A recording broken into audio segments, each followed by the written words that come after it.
అక్కడ నుంచి Almatti dam, Narayanpur, Jurala, Beechpally, Sangameshwar, next Srisailam.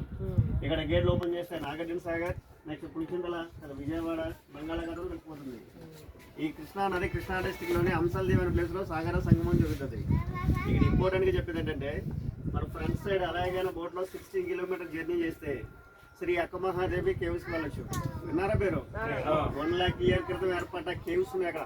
అది కూడా పురావస్తు శాఖ వాళ్ళు చెప్పిన లెక్కల ప్రకారం 12th century అంటే సుమారుగా 800 years బ్యాక్. మల్లికార్జున స్వామి స్వరూపాన్ని చూసి చేసుకుంటే మల్లికార్జున స్వామిని పెళ్లి చేసుకోవాలని చెప్పి కర్ణాటక నుంచి వీరశైలవ మతస్థురాలు ఒంటి మీద నూలు పోగు లేకుండా వచ్చిన స్వామి దర్శనానికి.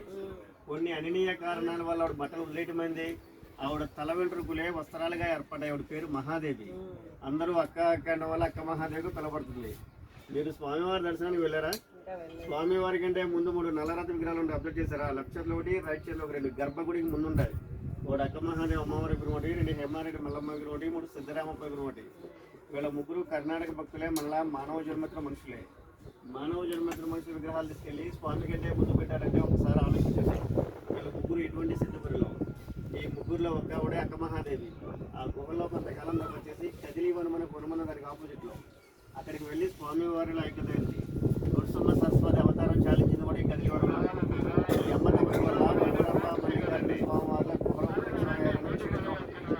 దానికి నిదర్శనంగా సహసిద్ధంగా వెలిసిన శివలింగం ఇప్పుడు శ్రీశైలం ఉన్న స్వామిని జ్యోతిర్లింగం అనడం, స్వయంభులింగం అన్నది.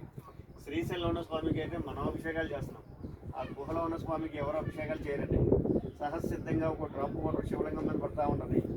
365 రోజులు ఆయనకి అభిషేకం జరుగుతూనే ఉంటుంది. ఆ వాటర్ ఎక్కడి నుంచి వస్తుందనే విషయం ఇప్పటికి ఎవరికి అందుపట్టిన ప్రశ్నగానే మెరాకిల్ ఒక అద్భుతం. ఆ స్వామి దర్శనానికి వెళ్ళాలంటే మా బోట్లో ఉదయం 9 నుంచి 11 లోపే వెళ్తాయి. వెళ్ళి రావడానికి 4 hours టైం పడుతుంది. ఒక్కరికి వచ్చి 650 రూపీస్ టికెట్ ఇస్తున్నారు. మీరు అక్కడికి వెళ్ళాలనుకుంటే మార్నింగ్ 6 గంటలకి రూపాయి కౌంటర్లో మీ స్టూడెంట్ అమౌంట్ తెచ్చుకొని పైన 9 గంటల కింద టికెట్ ఇస్తారు. 2 days బట్టి అయితే బోటు వెళ్ళట్లేదండి. ఇక్కడ 8 గేట్లు ఓపెన్లో ఉన్నాయి. క్లోజ్ అయితేనే బోట్ అక్కడ వెళ్తుంది. మనకి బ్యాక్ సైడ్ బిల్డింగ్ కూడా కనపడుతుంది. అది రైట్ సైడ్ పవర్ హౌస్ అని కరెంట్ తయారవుతుంది. సేమ్ బిల్డింగ్ లెఫ్ట్ ఉంటుంది. ఇదే లెఫ్ట్ సైడ్ పవర్ హౌస్. యాక్చువల్గా పవర్ హౌస్ అంటే డ్యామ్ కింద హైదరాబాద్ రూట్లో కనపడతాయి. ఇది పవర్ హౌస్కి వాటర్ వెళ్ళడానికి మెయిన్ గేట్ ఆపరేటింగ్ ఈ బిల్డింగ్లో ఉంటుంది. రైట్ సైడ్ పవర్ హౌస్ ఒక్కసారి చేసినట్టయితే 770 మెగావాట్స్ తయారవుతుంది. ఏపీ స్టేట్లో ఉంది ఇది. అదేమో 900 మెగావాట్స్. అదేమో తెలంగాణ స్టేట్లో ఉంది. ఇదే డ్యామ్ గురించి మనం బ్యాక్ సైడ్ ఉన్నాం.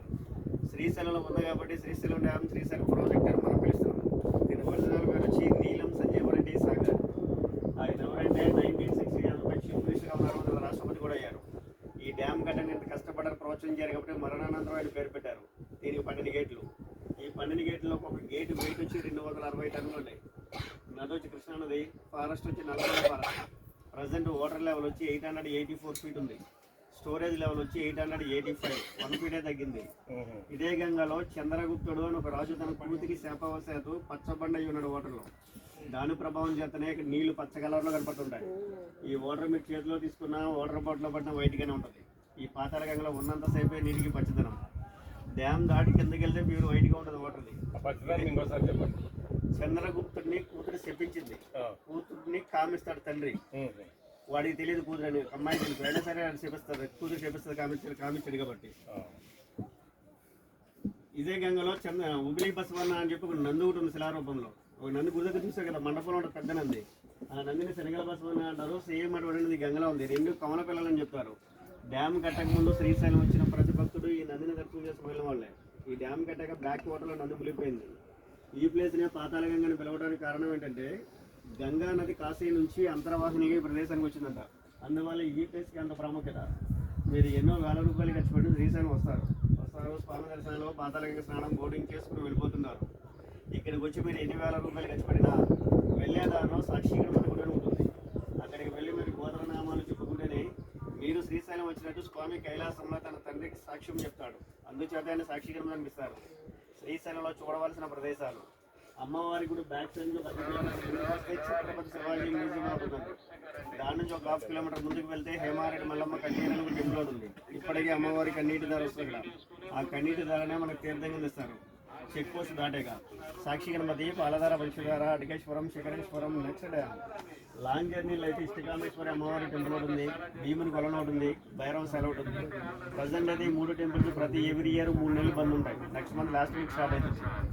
మీరు ఎన్నో వేల రూపాయలు ఖర్చు పెట్టి శ్రీశైలం వచ్చారు కదా, పాతాళగంగ స్నానం చేసినా ఈ నీళ్ళు తల మీద చల్లుకున్నా చేసిన పాపాలు పోతాయని విషయం తెలుసు కదా. 190 మంది ములుగు వెళ్తూ కూడా చెప్తే నవ్వుతుంటారు ఈ మాట చెప్తే. ఇది ఎవరో కల్పితం కదండి, గ్రంథాల్లో ఉంది. ఇది త్రేతాయుగంలో శ్రీరాముడే ఈ పాతాళగంగ స్నానం చేసి స్వామిని దర్శించినట్టు శాస్త్రంలో ఉంది.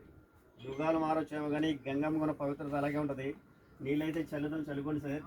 ఇక్కడ విషయాలు అయితే ఇవ్వండి. నేను గైడ్ అయితే కదా, బోర్డు డ్రైవర్ని. జనాలు లేనప్పుడు ఏదో తెలిసిన విషయాలు ఎక్స్ప్లెయిన్ చేస్తాం, జీతాలు తక్కువ వల్ల. ఏమైనా మా సర్వీస్ మనస్ఫూర్తిగా మీకు నచ్చితే ఏమైనా టిప్ ఏమైనా ఇస్తే తీసుకుంటాం. మీరు ఎంతో దూరం నుంచి వచ్చారు కాబట్టి ఈ భ్రమరాంబ మల్లికార్జున స్వామి ఆశీస్సులు అందరికీ కలగాలని మనస్ఫూర్తిగా కోరుకుంటున్నాం. Thank you sir. మేడం భయ్యా, సుధా భయ్యా,